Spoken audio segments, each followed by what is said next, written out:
Hello sa lahat na makakita ng video na to. Natatawa na lang ako sa sinasabi ng iba na puro daw ako marketing about sa OBE.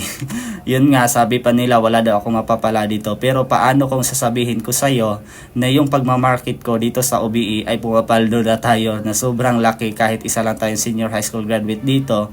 Wala tayong degree, wala tayong diploma na hawak pero kumikita tayo ng malaki pa.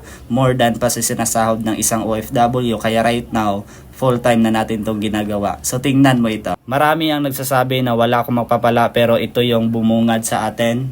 Anong araw ngayon? Date Thursday, April 16, 2026. So yan po guys, no, 16 days natin kinita dahil sa OBE. Kaya kung ikaw ngayon nagbabala ka na pasukin ang OBE, huwag kang makinig sa mga taong hindi part dito. Makinig ka sa mga taong nauna dito at nagkaresulta kung gusto mo din magkaresulta kagaya namin dito.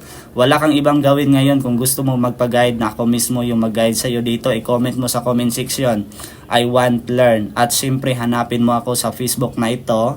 Dito ko ibibigay ang buong detalye kung paano ka din makapag-start dito at ma-qualify sa OBE kagaya ko. See you in my inbox.